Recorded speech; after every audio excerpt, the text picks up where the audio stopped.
Right. Think we're working. Oh yeah, we're moving it over. There you go. So there you go.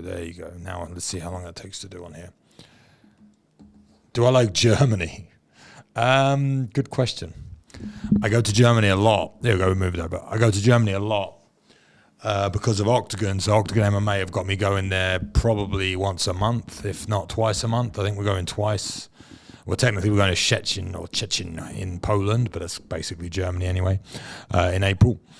I like parts of Germany. I like Munich, Hamburg. I was just in Hamburg. It was pretty nice. That's probably it. Everywhere else to me is completely cucked, full of weirdos. And I remember when I was in Berlin, I fought Sean Strickland in Berlin maybe 14 years ago, maybe longer. And I wasn't allowed to go to a nightclub because I was dressed too nice. I was wearing a suit and they did not let me in because they were like, this place is not for you. I think the place was called Bergheim or something, some crazy sex club. They didn't let me in. So yeah. Here we go. So now we've got the questions on both. So I'm getting there. Oh, okay. So now we're talking about World War II, yeah? So when we're talking about Germany, we're going to go like that. I think we should maybe stay away from that at the beginning.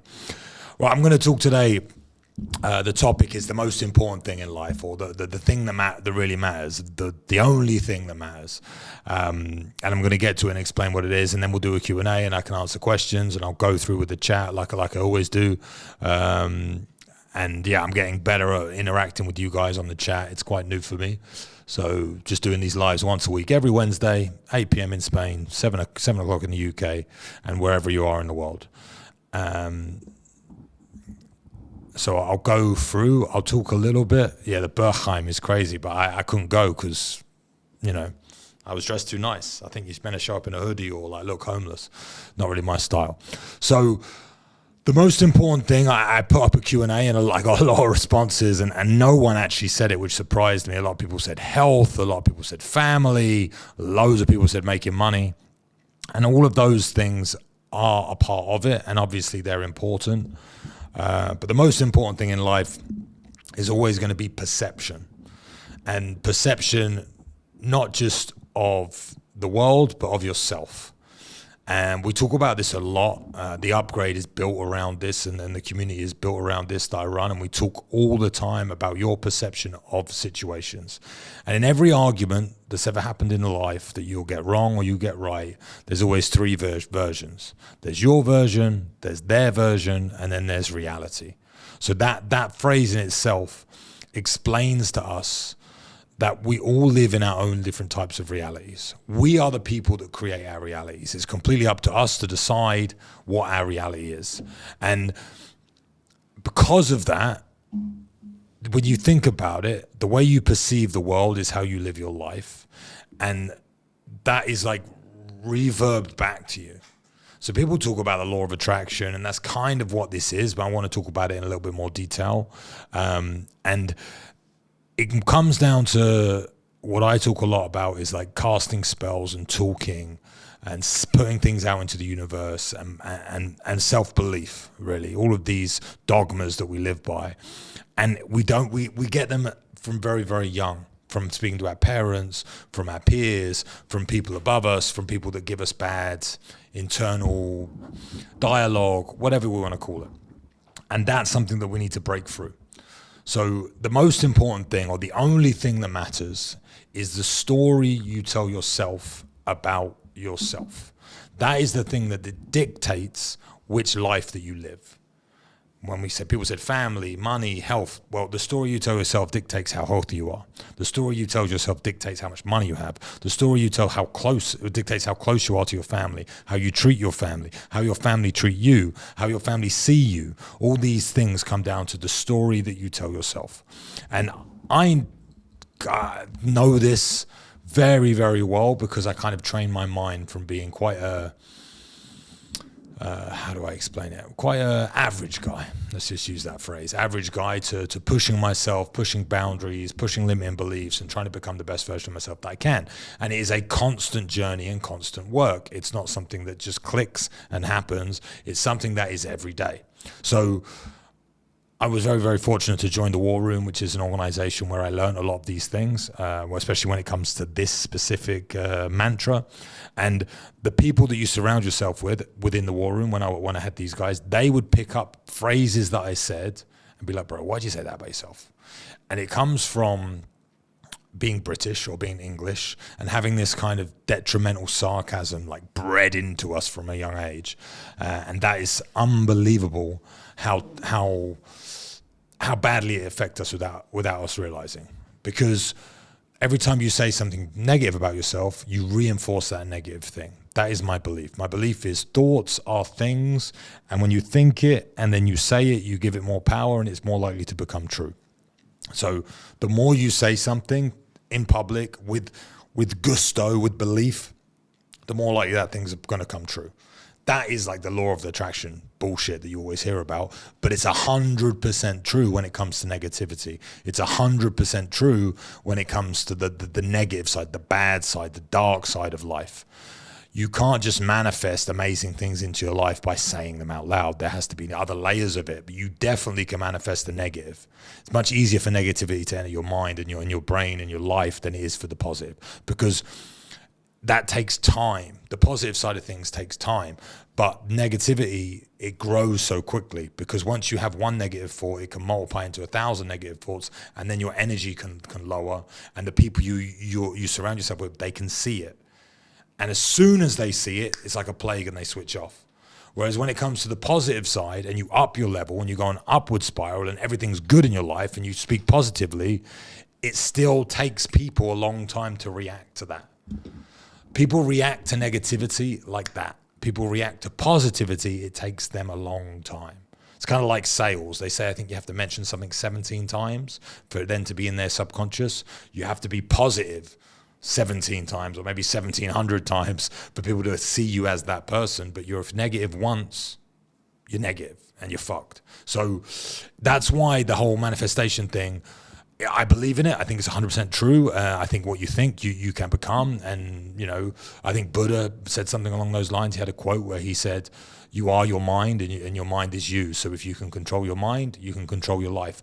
And that's my whole ethos on life, being able to control situations and understanding that it's not what happens to you in your life, but it's how you deal with it and how you see it and how you perceive it and how you frame it, and then how you react to it.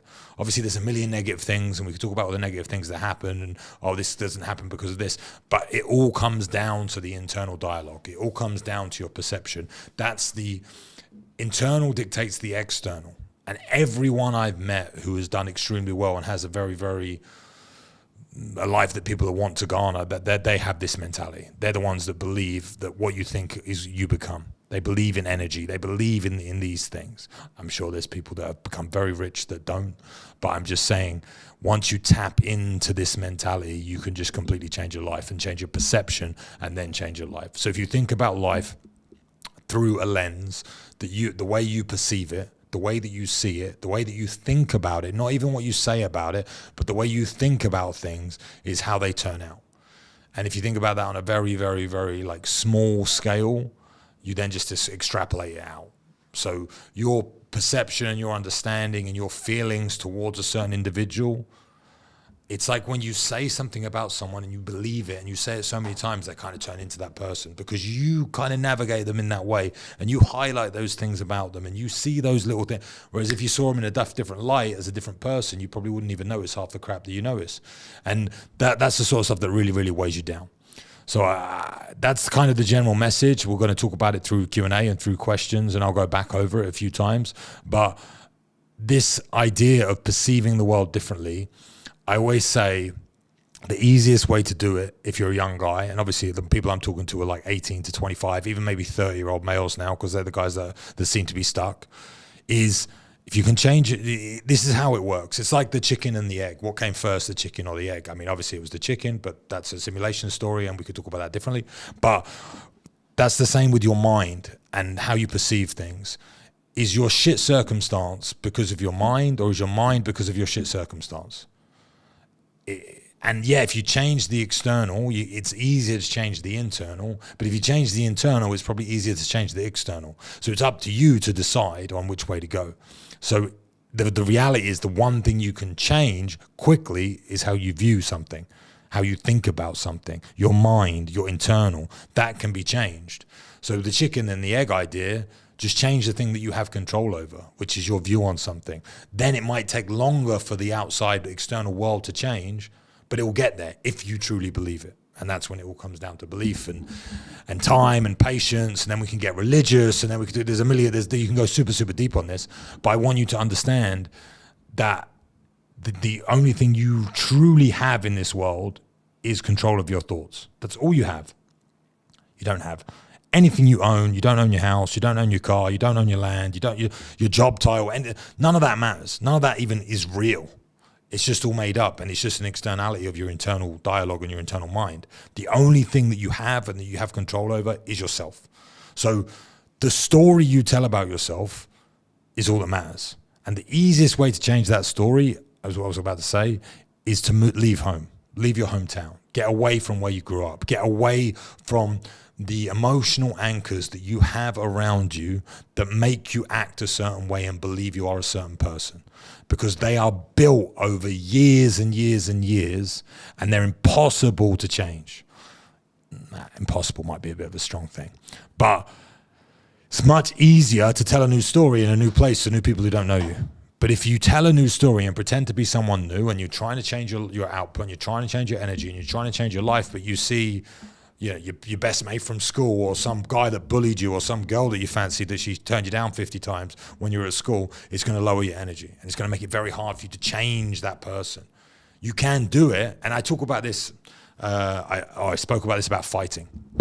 So when I focused my whole entire life on the UFC and getting to the UFC and fighting, and then obviously it didn't go my way, and the career, like everyone's career, you go like this, and then you start going like this. When I started going like this, I didn't know what to do in my life, and I tried to go into entrepreneurship. The moment I tried to become an entrepreneur, the moment I retired and I had my last fight, I got knocked out in Kazakhstan or Moscow or wherever it was, I never went to an MMA gym again. Because in an MMA gym, I'm viewed a certain way. People have certain opinions of me, and those opinions and those people that I know, they're emotional anchors to hold me down, to control me, to make me think a certain way about myself. And I didn't have the internal strength to go into an MMA gym surrounded by my closest friends, the best people in the world that have been so good to me, and to change their opinions of me like that. They're imprinted in a certain way. I didn't have the internal strength. I didn't have the energy and the power to change their opinions of me. That way I couldn't change the opinion of myself. So in front of those people and with those people, it's very, very, very hard to be a new version of yourself. And you hear this from a different side, like when you haven't seen your friend for 10 years, your best friend from school, you haven't seen him for 10 years, and then when you see him, it's like nothing changed. Exactly. Nothing changes. It's very, very difficult with those close people to change your energy, to change your output, to change your opinion, to change anything. So the easiest way to change your story is to get away from those people. So when I stopped fighting, I stopped going to every gym that I ever trained at. I didn't train twice in a row. I just kept myself moving, thinking, surrounding myself by different people, joined the war room, just hung out with entrepreneurs, just hung out with like-minded people, and it changed my entire vibration. It changed my entire life. Because I closed the door to the past and I opened the door to the future. It's a very hard and challenging thing to do. But it's more challenging to try and be a new person in an old setting, in an old circumstance. Change the external, it will help you change the internal. Once you've changed the internal and you have self-belief in yourself and you're a different person, you can then go back to that old circumstance. Now I can go back to my MMA gym, I can hang out with my old MMA friends, and I can talk to them, and I have the confidence in myself that I am this person now. And I'm going to introduce you to the new version of myself. It's one of the laws of power is being able to recreate yourself. And that's something that we need to do in this day and age more than ever, because it's so fluid, moves so fast, everything's changing, everything's collapsing around us. You need to be versatile, you need to duck, dodge, and dive. Anyway, let's get to some questions. And I'll go back to that. No, I do not like Germany. We went through that.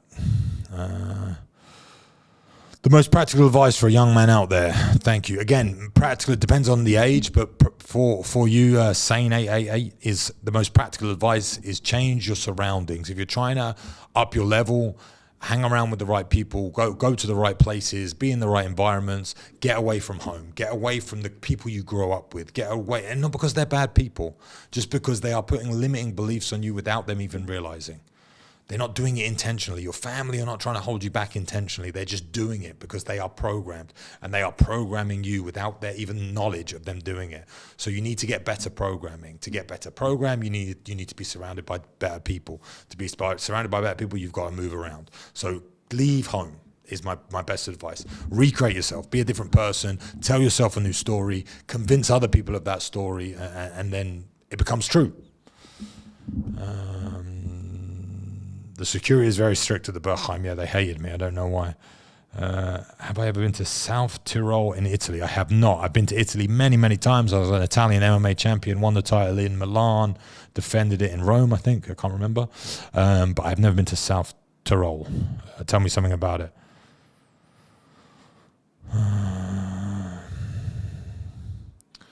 Okay. It's a bit harder with these Instagram questions, so I'm going to try. Wow, a lot of questions. All right. Let me get back to the top. Come to NYC. My business partner I'm making a movie with this year lives in New York City. I go there fairly often. I'll be there soon. I do like New York. We're making a film in Marbella called A Beautiful Kill. We have an Instagram page. You can want to follow the process of it, everything that's going on. We start filming in May. So yeah, get involved. What do you need to be happy? Now, this is a very, very broad and hard question to answer. I would say as a man, it's a woman who asked the question, but as a man, I would say a mission. A mission is what makes you happy, and the perception of happiness, and understanding what happiness is and deciding who you are. So first you must know yourself. To know yourself, you must go through challenges. To go through challenges, it depends on everyone on their own circumstances. But I feel like I really, truly know myself through fighting. And as I develop as a man, I have to completely rediscover myself all the time and have a thirst for knowledge and have a thirst for understanding. Happiness, I think, is a female thing. I don't think men care about happiness. For me, my happiness comes from drive and achieving and seeing other people around me protected and do well. That's how I believe happiness can come to me.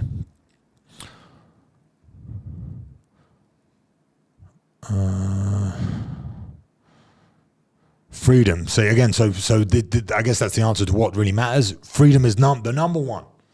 For freedom, you need money, you need support, you need you need freedom over your own mind. So that's the freedom I'm talking about. The perception of yourself, your internal dialogue, freedom over your internal dialogue, being able to set it, being able to control your mind. That is real, true freedom.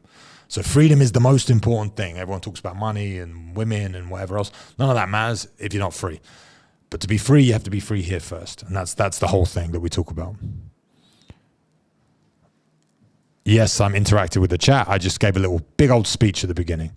Absolute geezer, like the vernacular. Negativity is faster to spread than positivity. It's just human nature, and we just have to understand it. It's not a problem. It's not the thing with the people get held down by that, and they're like, everyone's so negative. Yes, so don't be. They're the losers. So negativity spreads so quickly because we have so many low vibration people out there. There's so many low vibration people out there that do not do what you need to do to be successful. So it's easy to be negative. It's hard to be positive. So of course, negativity spreads quicker. That's why I'm saying it sticks to you. It's sticky. Negativity sticks to you so quickly. And to get rid of it and to cleanse your mind of negativity is a lifelong process, because you'll go through ups and downs in life. And when you go through the downs, you start thinking negative things, and you've got to retrain your brain, self-hypnosis, push yourself, and constantly get better perspective on the world.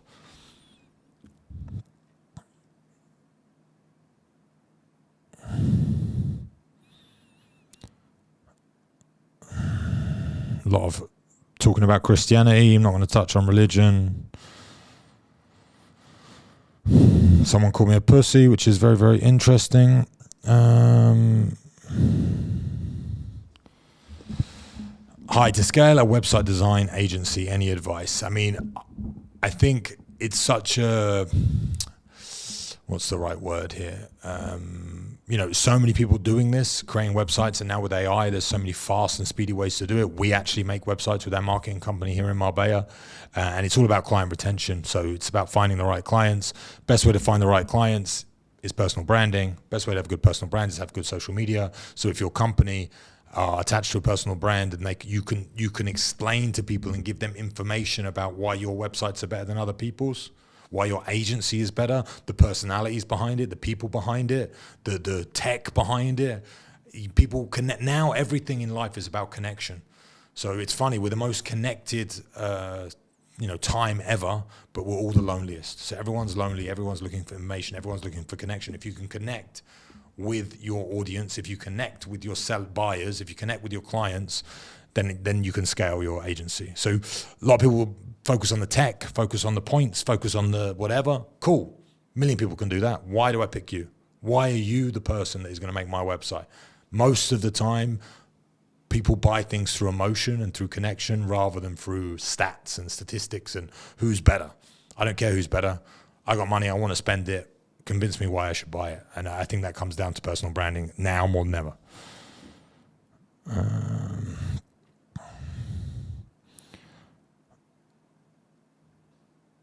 Who smokes the best cigar?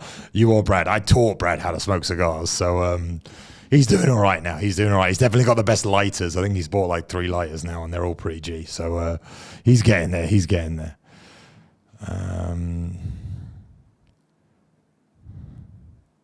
How do I ban this Holy Spirit guy? Because all he's doing is spamming the chat.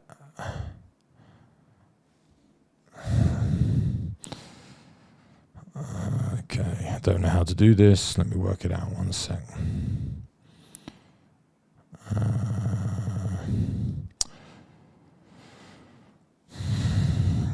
How to really build extremely high stress tolerance as a man. Everything works in layers, right? So stress is the perfect example. First, I spoke about internal dialogue. I spoke about how perception is the most important thing in life, and how the external, the reality that we live in, doesn't matter. It's not important. What's important is how you view it and how you think about it. So when it comes down to stress tolerance, the number one rule of stress tolerance is what? It's the fact that stress is good for you. It is not bad for you. So you'll see, like I did a video on YouTube recently about longevity, and one of the 4 pillars of health and longevity is stress management. If you look, there's studies on the level of cortisol in people's blood, and the cortisol can be high if you feel stressed.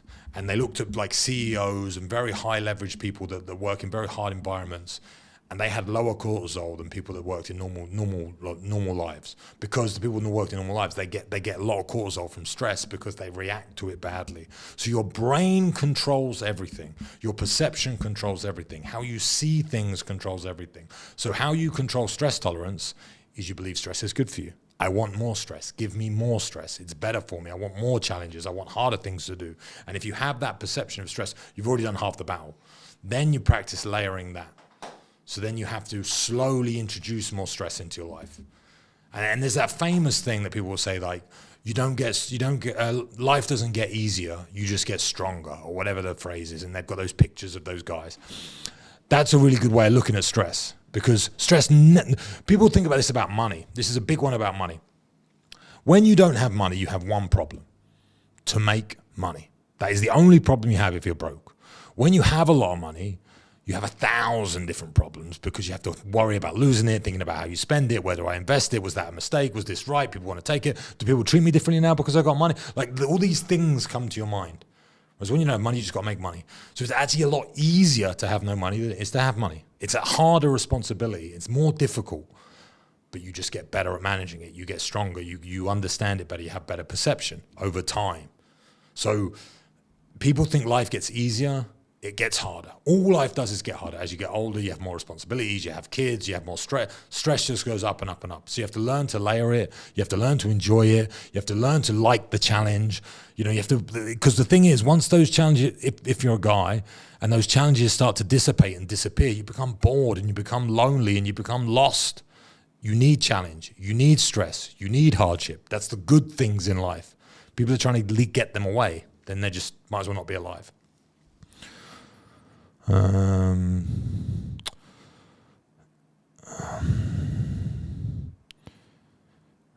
to build. Okay, here we go, back here. Welcome from the real world, Jags. Yeah, just ignore the haters and the spammers. I don't know how to ban these people that are spamming in the chat. Again, I'm getting new at this live thing, so I'm sure we'll get there eventually and I'll be able to just see people and work it all out. So I apologize for that. Go through YouTube, one sec. Hi, Luke. Big fan of yours. What is your advice to live life to the fullest? Again, the whole ideology of this live and talking about it, we're all discussing, perception. And I think that there's this big craze going around when people are talking about if you're not happy where you are now, you won't be happy where you get to. And I'm not sure that's so true, personally, because I think it just comes down to perception. So if you perceive life in the right way and you want to life max and you want to live life to the max and be the best version of yourself, then you have to accept which reality you want to live in. So that's the first thing. You have to understand who you are and where you want to live. And are you the guy that wants to be the best? Or are you the guy that's happy not being the best? That's like step one. You have different personality types. You have different people that want to live different ways. So you have to find the people that you want to be like, that you look up to. Everyone's different, So I think a lot of people don't do that enough. They don't self-analyze. They don't look at themselves. They don't understand themselves and their own brain and where they want to be. And they're so influenced by all these other people telling them you should live like this. You need this. You need that. None of that's true. It's all down to perception.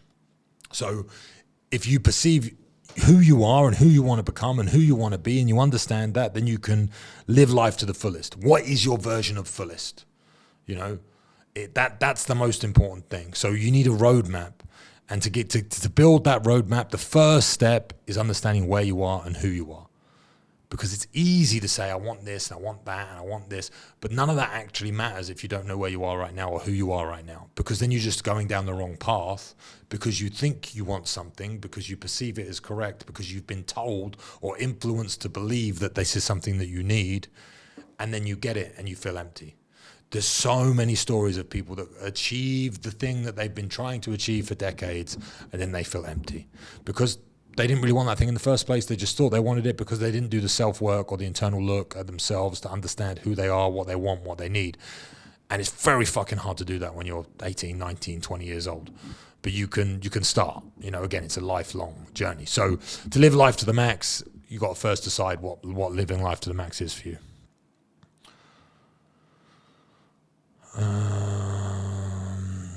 Okay, here's a great. I've answered this a few times. I might even make like a course on this inside the upgrade because so many people have asked this question, so I need to remember this.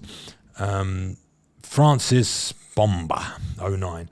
What helped you improve to speak on camera? For example, I stutter once or lose my thoughts and have to record again. Now, I joined when I was in the UFC and I was doing a lot of camera work and I did a lot of TV work. I had a mentor, a guy named Chael Sonnen, who was one of my coaches, who was very, very good on TV as well. And I had some good, deep conversations with him. And the first thing he said is when you're talking about fights, just imagine that you're at a bar talking to your best mate about fights, but remember not to swear. That's kind of what he said to me about TV work. And it became easy. So you build that relationship. I'm just talking to my mate. That's how I look at this whole live experience. And any videos that I make, I imagine the person that I'm communicating with first. So it's a friendly person. It's someone that I want to talk to, that wants to hear me talk, that wants to listen. So I'm talking to that person. Right now, that's who I'm talking to. And then from that, you just free flow and you feel easy and you talk about a topic that you understand. So when you're talking about, for me, it was fighting. I knew everything you could imagine about fighting. So it was very, very easy for me to talk. Now, when I'm doing Q&A, questions, it's a bit more of a refined skill. The way I refined that skill is I went to a club called Toastmasters, which was a physical club back in the day. I think they have an app now, but back in the day, you'd actually sit there with a load of strangers and you'd have to do some different things. But the one thing they made me do, which was super valuable, was something called the and counter. And that was where you had a hat, pieces of paper where they wrote down topics. You put them all in the hat, shake it up, pick out a random topic, and you would have to speak about it for 2 or 3 minutes. And while speaking about this random topic for 2 or 3 minutes, they would count how many times you use filler words, how many times you stop, how many times you say, but like, and ruin your talk. So you would count it, and every week you went back, you would try and bring your counter down. And it's much, much better. The biggest advice for communicating better on camera, which I'm not doing very well right now, to be honest, is speed. Slow everything down. The smoother and the slower you communicate, it's better for so many reasons. You seem more convincing. You seem like you understand what you're speaking about. You have more like gravitas, rather than speaking really quickly, because then you sound like you're in a rush and you don't know what you're doing and you're kind of just making it up. So it's like much easier and commands more respect when you speak slower. And when you speak slower, your mind works a bit quicker and you can navigate the conversation better and you don't mess up as much. So I would say timing is a very, very good thing to practice. And then rather than saying or just don't say anything and then carry on talking. That way you sound like you know what you're talking about again and you're not making mistakes. It's much more, it comes across much better. And it's much easier for your editing team to edit out mistakes if you don't say, but, you know, make stupid noises. So just kind of be quiet. But yeah, I think that's quite a common question I get asked, which hopefully means that I speak quite well on camera. So,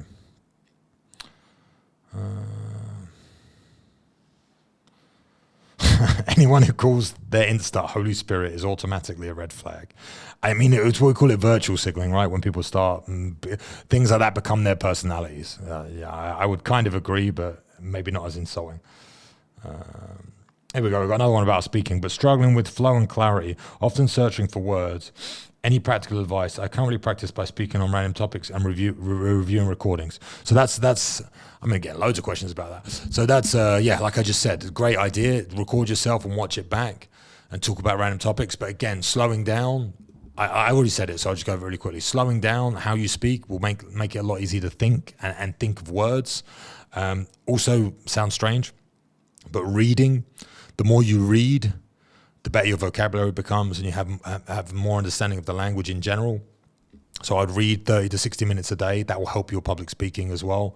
And practice, like everything. So there's a guy called Rob Moore, he's like a financial advisor that does lives all the time, talks all the time. He is a phenomenal public speaker. I was very, very fortunate to be at a couple of his talks, and how he engages with the audience is like next level.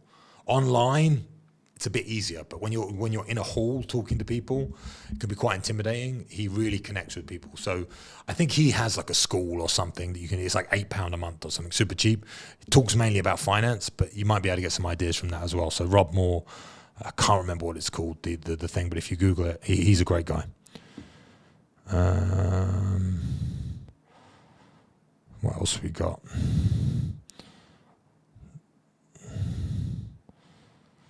Good hair day, Lukey Luke. Yeah, I don't know about that. My hair, I'm growing my hair because I'm going to make myself look like an Italian mafia boss. That is the outcome, the final part, plus the final play. I'm not quite there yet. It's growing out to the sides. Anything I need to get it sorted out, but thank you. Okay, so we went through stress tolerance.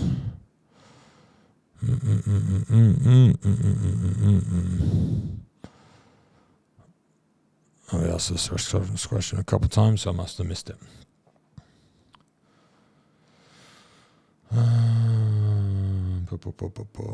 Hello from Germany. A lot of Germans again, right? So then someone said about how's your Forex trading going in the Vault, brother?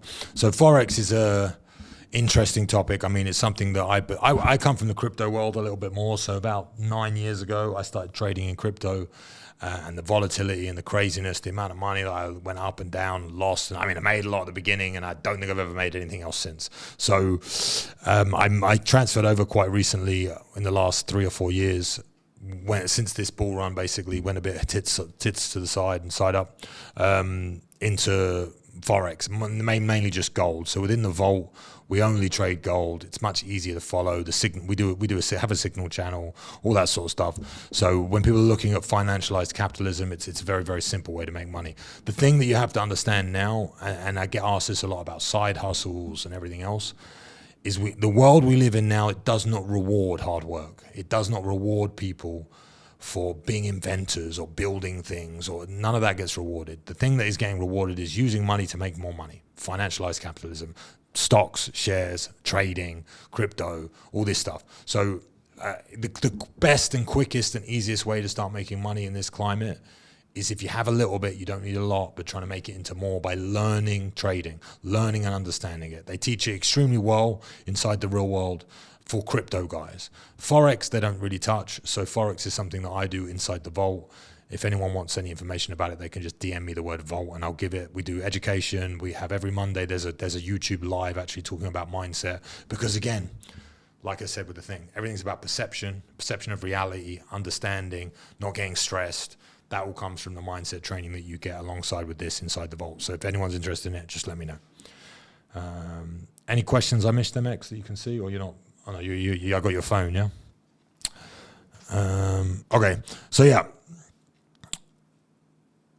I think for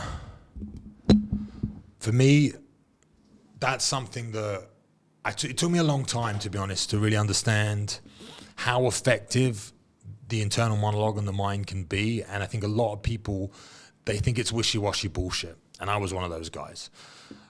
The power of the mind, the power of thought, the power of identifying problems and self-analysis. People, they don't accept this because it's almost like talking to the ether, talking to the universe. It kind of seems like magic. And it is magic. It really is magic. And it doesn't matter, on what your perception is when it comes to the Holy Spirit. I'm going to say that because we have 1 million people commenting it. And it comes to like God and religion or the universe or energy. None of that matters. Doesn't matter what your belief is. You just have to utilize the power within it. So you can talk about dark magic, you can talk about light magic, you can talk about religion, you can talk about curses, whatever you want to do, way you want to look at it. There has to be something in this because there's so much information out there about it. And I think when you really, really focus your energy and your time on something like this, you change your entire life because you change your perception of reality. Nothing is the same. If you talk about going on holiday somewhere, oh, do you like this city? Why does his opinion of what the city is like change to yours? Because his perception of it, his timing of it, what it was like. We all live different lives. We all live in different universes. We live inside our own minds. No one lives in the same reality. We create our own reality. We create the perception of the world that we live in. We are in control of that. So if we are in control of it, we need to train our minds in that way. And everyone ignores this. No one thinks about it. No one talks about it. You hear this law of attraction stuff, but you need to look at it across everything, not just trying to make $1 million or drive a Ferrari. Forget all that shit. Try and think about the skills that you want and the way you want to act and the man that you want to become. That all comes down to how you talk to yourself. Not anyone else. No one else that lives in your life. No one else that affects you. No one else that talks to you. None of that matters. Just how you communicate to yourself reflects into all of these things. So the traits that you want, the honor that you want to carry, the virtue that you want to have, all comes down to your internal monologue. If you're a horrible person saying horrible shit to yourself, then you don't stand a chance. You need to solve that first. And that's when we talk about in relationships or in business or whatever, when you have these people that don't believe in themselves, you have these people that think they can't get bitches, you have these people that think they can't, navigate through the world. They don't think they're worth it. That's the reality. They don't think they're worthy. That's where you need to start. You need to understand that you are worth it. Why? Go through it and understand and train yourself. And even if for some reason you truly believe that you are a worthless piece of shit, just change the story because that doesn't help you. Having that belief about yourself does not help you. It doesn't move you forward in the world. I don't care if it's real. I don't care if it's true. I don't care if there's a thing. Just change your perception of it. It doesn't matter if you lie as long as the outcome is a positive one. Lying there's not a sin to lie to yourself to try and make things better. It's all about intention. So when we talk about liars is like a bad thing. I lie to myself every day. There's a Cat Williams who's a comedian. I don't know if you've seen that. He does a great piece on this, and he talks about Shaq's dick. I don't know if you've seen it, but it's absolutely hilarious. But that's what he's talking about. You lie to yourself, and then you have to fulfill that lie. So there's no problem with lying to yourself. There's a problem with lying to other people and not fulfilling that side of it. If you say, I'm going to do this, do it. And if you say, I'm this sort of person, do it. Doesn't matter if you don't actually believe that you're that sort of person. That's not the important part. The important part is that the intention is right and you're trying to move it forward. And I think that's what a lot of people, you know, the internet, nuance is always the thing that's missed. You always snip up little things to get clicks, to get likes, to get whatever. It's the intention that matters. The intention for me making these videos and doing my thing is obviously to get paid and to help people's lives. I won't get paid if I don't help people's lives. And if I don't, so it works both in tandem. The intention is solid. The intention is good. That's all that matters. So I'm happy making these, and I feel good about every video I make. Every time I get someone DM me saying, thank you for that, that was great advice, blah, blah, blah, makes me feel good about myself. And that is rewarding. And that is the circle that I want to live in. That's the upward spiral that I want to be in. Every time someone says, well done, Luke, thanks for this, that helped, this helped. I didn't look at it that way, didn't see, that's what I want. So you need to start believing like that as well and thinking like that as well. And thinking, doesn't matter if it's a lie. It really doesn't matter. Don't get brainwashed into thinking I can't lie. Lie to yourself every day. That's why we do talk about it in the upgrade, building affirmations for yourself, trying to become the perfect version of yourself, pushing yourself that way. Maybe there's some lying in that. Maybe there's some deceit. Deceit, again, has got negative connotations. Who cares? As long as it's for a positive outcome. That's the thing that matters. And that's the thing that people miss. So really hot in here. Don't know why. But yeah, so I really think you need to think about the story that you are telling yourself and the story that you are telling others about you. You do not understand the value in that. The value you are projecting on the world in your story. Hi, my name is Luke. I do X, Y, and Z. Perfect that to make yourself the best sounding, amazing man on the planet. Front it a little bit. Who cares? Then you've got something to live up to. Then you've got a responsibility. Then you've got to you know, actually do it. That's the hard part. And that's where people normally fall short. But we fall short, we get up and we try again. All right, last little bit of questions and then I'll probably be done.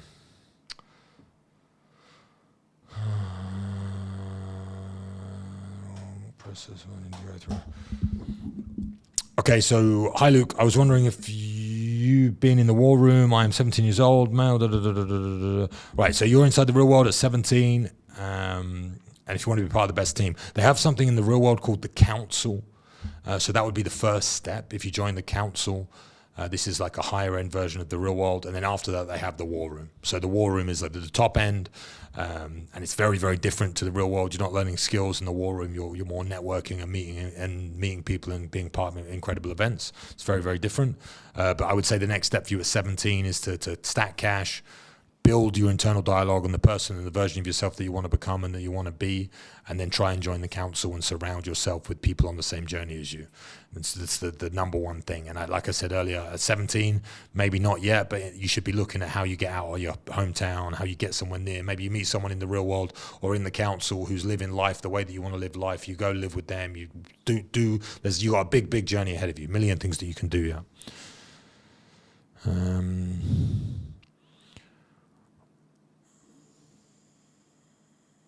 Oh, there's questions on this one as well. So I think it's it's paused on here. No wonder.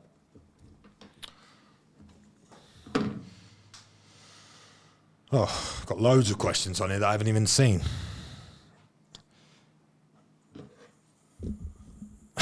Do you think that UCMMA back in the day had a better talent pool than lower organizations do now? No.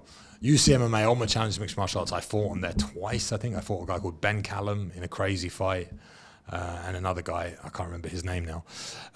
Ultimate Challenge was an amazing event, and Dave O'Donnell was a sick guy who put on great fights. But the talent pool, no way, bro. The talent pool now is so high on the lower events because the talent is so much better, because the level of mixed martial arts now is through the roof. UCMMA back in the day was just full of like bouncers and bums beating each other up.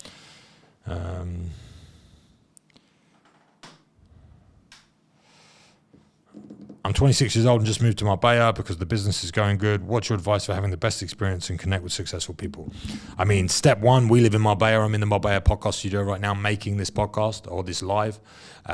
We host every Friday something called Casa Cigar Club from 5 o'clock at the moment, I think, because it depends on the weather. But if you type in at Casa Cigar Club, you can follow the page, you can text the guys, and we host meetups every week, every Friday.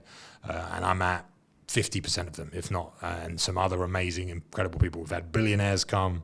We've had super, super interesting entrepreneurs show up, and we just smoke cigars and chat about business and chat about Marbella and chat about life. So I would definitely say come to that. Joachim Kadir, if you can be there. When am I battering a YouTuber? I probably won't do it properly, but I'll batter a YouTuber whenever you want, mate. Just set it up. I thought about that a couple times. Okay, there's loads of questions that I missed because I was looking at something that wasn't working.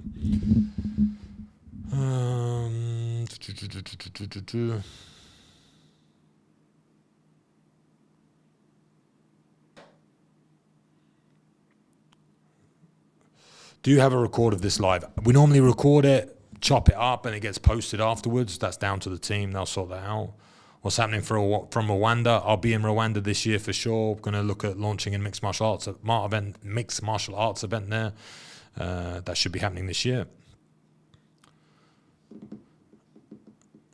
What do you think about the UK mandatory digital ID? Are we going to be a centrally controlled entity in the next 5 to 10 years' time?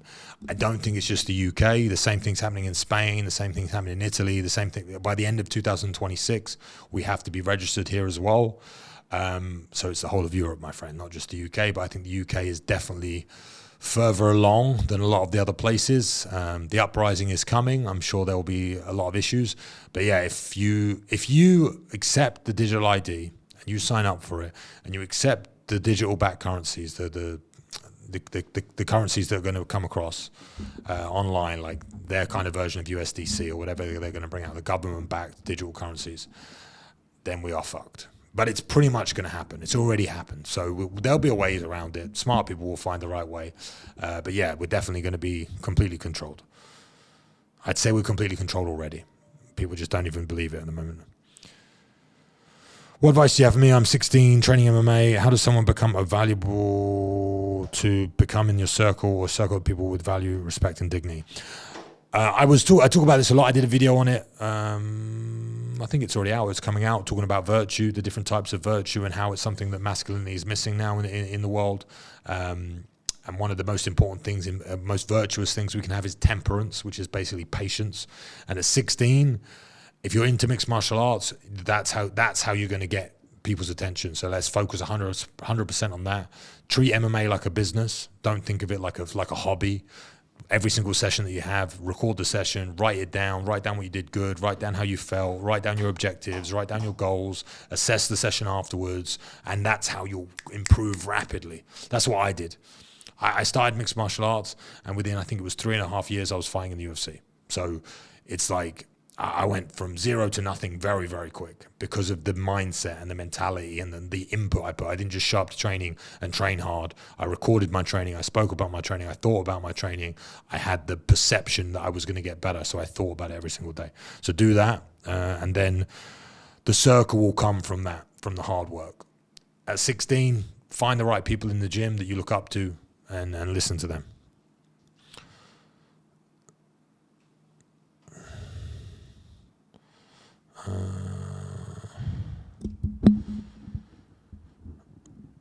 Yo, what's good, Luke? What's good, Professor Arno? Well, Professor Arno's not here, but yeah, sweet.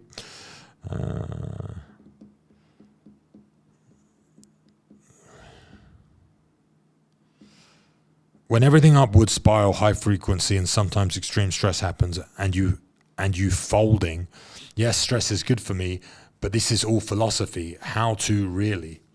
I mean, it's following through on steps that you set. Like I said, layering, not trying to take too much on it too quickly. So if you're folding because of stress, you need to assess yourself and look at yourself and look in the mirror and be like, why?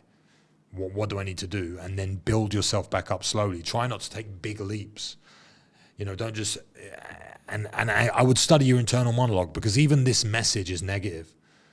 So if you're writing and asking negative questions, that means your brain is filled with negativity. That means that you're not thinking of things like with clarity. You're thinking, yeah, but he said this, but I mean this. And forget that. Do what I said. Believe what I said. Rewrite your story. You're a guy that loves stress. More stress, the better. Why would you fold when you love it? It doesn't exist. You just have to truly believe it. I understand that it's philosophy, but life is philosophy. So maybe read about it, maybe study it, do the things that you need to do to make it work, rather than coming up with excuses and thinking about the negative side of it, because there's nothing negative about it. It's just a challenge in life that you have to overcome, something that you have to get past. What do you think about a solo man who makes six figures without a team? Sick, but I don't think it's very fulfilling. I think making money on your own is boring as fuck. I've been there. I did it when I was fighting. I made good money when I was fighting, and it doesn't really do anything. Bringing people up with you, that whole dream and story that people talk about, it's so much better when you've got a team of killers with you, that you all bounce off each other and you're all together and you're like ride or die, and you build this momentum, and you have someone to reflect off of. You see the happiness in other people. When you close a deal, you all cheer together. You're making six figures a month, but when you close a deal or when you make money, who do you high five? Yourself. It's pretty sad. Money is a tool. Money is something that to make people, do things and enjoy life. It's not what it's all about. The end result doesn't matter if you have no one to share it with, as gay as that sounds, but it's so true. So if you're making six figures a month on your own as a solo guy, imagine how much money you could make as a team. Imagine how many other people you could help. Imagine how many people's lives you could change by giving them responsibilities, by giving them jobs, by giving them income. That's how people become billionaires. No one becomes a billionaire on their own. You might make six figures a month, but still, you need to rely on people. It's a skill that you need, because at some point in life, you're going to have to turn to somebody for their help. And if you're just a solo guy making money on his own and everyone hates you, good luck.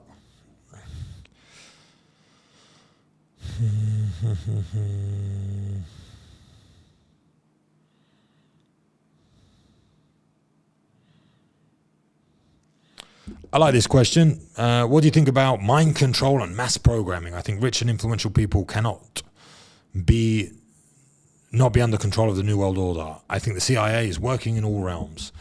I think this is like an interesting thought experiment, and I've thought about this quite a lot, and I call it the hive mind. And I think the CIA or the elites or whoever we want to talk about understand the hive mind and understand how to manipulate people, and they understand that if you think something's going to happen, it's more likely to happen. Like I said, if you believe your thoughts are more likely to manifest into something real. But imagine if you can get 8 billion people to believe something, then it's way more likely to happen. And that's when you talk about programming, like The Simpsons, when you see Donald Trump as president, and then 15 years later he becomes president. How many people watch The Simpsons? How many people believe that? How many people, the predictive programming that comes with it, and the hive mind and the control over society. I think that is what the media is. I think that's what the elites use it for, and they control the hive mind. And when they have control over that, the energetic power through thought of everyone having the same thought about the same thing for such a long amount of time, I think that makes it real. And I think that's more likely for it to make it happen. So, yeah, I could go on about this for hours and hours and hours and hours, but it's not right for the chat. But yeah, I agree. They're working in all realms, and they understand it way better than we do. And that's why it's our responsibility to have complete control of our own minds and not let them infiltrate it, which is already happened. We're already programmed. So we need to work against it as much as we can. When was the last time you hung out with Tay? Awesome to see you, the squad together. It was in Vegas. Can't remember when I was there. A couple of months ago, a couple of weeks ago.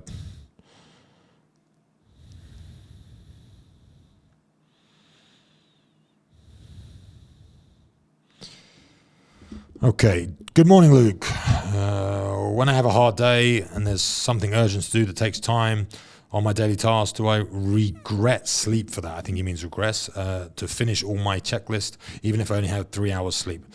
I mean, every now and then, you got to work hard, you don't sleep, but not every day. So yes, but no. It's like this whole thing about sleep. Sleep's the most important thing you can have for your mind over long periods of time. So there might be times where you pull an all-nighter. There might be times where you don't sleep for 3 days. There might be time where you have to work and you only have 2 nights sleep. You might have kids and it might be whatever. But genuinely, You should try and get as much sleep as possible. And you should think about sleep through sleep cycles. A sleep cycle is 90 minutes. So you should try and get as many sleep cycles as you can for your brain and your body type or whatever. I think generally it's 7, right? 6 or 7 sleep cycles is the maximum that you should have. So you're not going to operate very well on 3 hours sleep. You're going to make bad decisions. It's going to affect you along the line. Your health's going to be affected. Everything else is going to be affected. So don't avoid sleep to complete tasks, but every now and then you've got to. That's life. So generally no, but every now and then, yeah.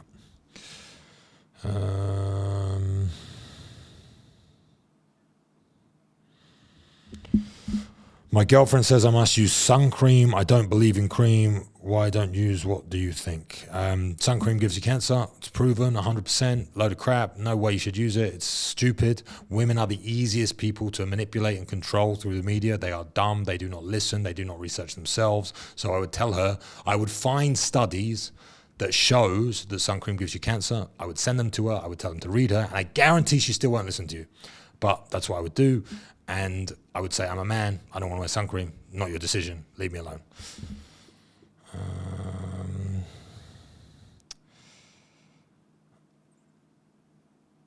Critical gaming. Yes, I'm reading on Instagram now. I'm just a little bit behind.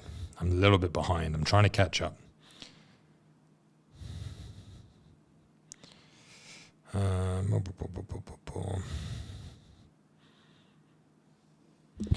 Lying to yourself is a sin in the Bible. Maybe being delusional is better. Definitely not.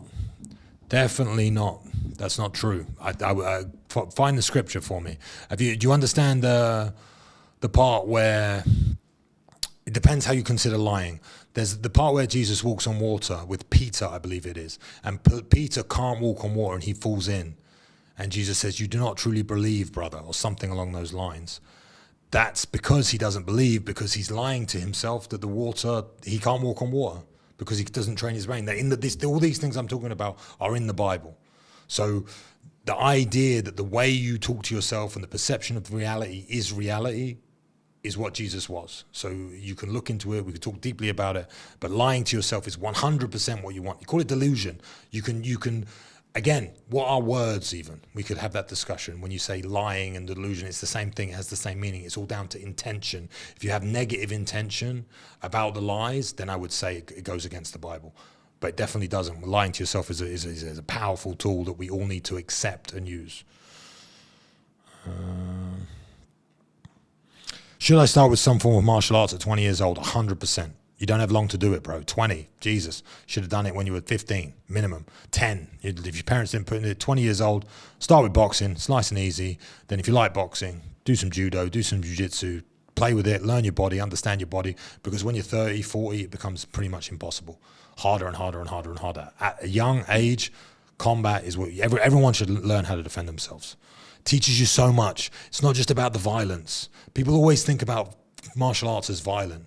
And the combat and the fighting, it's got nothing to do with that. It will help you train your mind. If you've never been punched in the face, go get punched in the face. It will help you train your mind.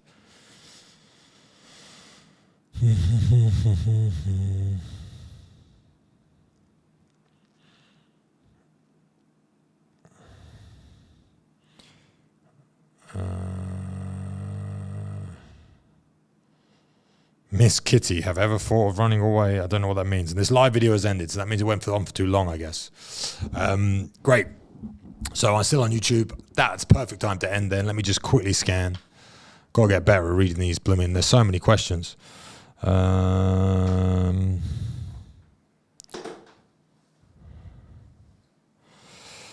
Luke, what is the journey that men need to be on? Respectful and dangerous men in a good way. I think the manipulation of power is such an interesting topic. We've spoken a lot. I've been on live for maybe over an hour now. So it's like, if you understand, this is the big thing about like masculinity now and men. A lot of people talk about violence, and I just said it, martial arts aren't violent.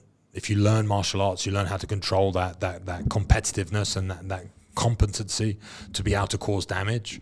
And if you can't cause damage and you don't understand it, then you don't have a choice. And if you don't have a choice to be a violent person, or not violent person, but a dangerous person, then you're just a pussy. And if you're just a pussy, then You don't need, like I said, you can't be, you might be a terrible person on the inside, but you just don't have the capability to cause any damage. Whereas martial artists like myself, I could murder people.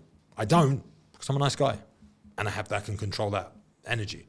That's where we get school shootings. That's when we get people stabbing people on trains. That's where, because they don't do martial arts. They don't understand the real world. So I think, I mean, that was a very weird way to put it, but I think at a young age you should learn your body, the what you can do with it and what you can receive. You'd be amazed at how hard you can get hit in the head. How I've been kicked across the face, booted. And I feel nothing.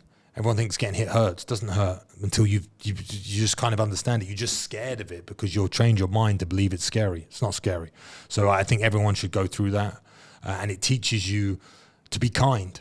It teaches you to be nice. It gives you the confidence to feel a certain way. And the fighters are the nicest people in the world because they understand violence better than anyone.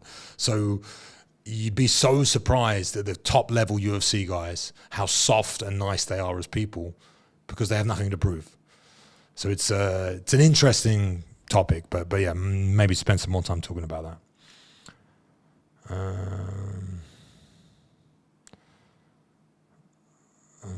Most men, never most.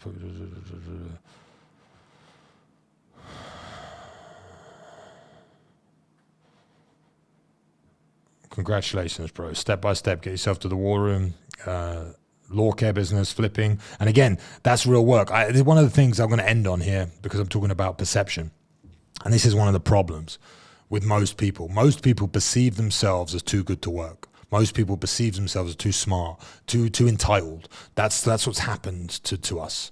We've become so entitled that we believe that we shouldn't be picking the fruit. We believe that we shouldn't be doing the laborers' jobs because they don't pay us enough money. But without that, we have to replace the people to do them, and the people that come in and do them, they literally are stealing our lands and destroying us. So the fact that we think we are too good to work and we're taking money from the government instead of going out and working hard and doing the hard jobs, we are being replaced, and everyone is losing their country across Europe. I'm talking about Europe, I'm talking about the UK. So the fact that you are hustling like that and you're flipping and you're car washing and you're cutting lawns, and that's real work. So for a lot of young guys that want to make money, they always join the real world, they make money online, blah, blah, great. But also, while you're doing that, get a real fucking job. Go out there and do something with yourself. I did everything when I was a young kid. I had every job you could imagine. And I think that teaches you hard work, and it teaches you the understanding of how fortunate you are now to make money from the sky online. It's so valuable. But people don't have any value of money because people don't earn money, because people don't work hard. And because of that, our whole economy is crashing. Like I said, the economy is now financialized capitalism. Everything's about making money from money. No one does anything anymore. So I want to say, Jag, or whatever the name is, awesome to hear that you're actually doing work and you're going out there and you're hustling and you're cutting lawns and you're washing cars and you're doing, because this should have the most respect ever, because that's what real work is. So keep doing what you're doing, and I'm sure we'll see you in the real world and the war room, and I'm sure you'll have a better perspective than all these other people. This guy who makes 6 figures a month from his laptop on his own, I guarantee you have a better perspective on the world than he does, because you've actually lived in it and you've done something and you've met people and you've done business. And this is what's missing now, the part that is hard work. But yeah, thanks guys for tuning in, and I will see you next week on Wednesday. Let me work out how to get offline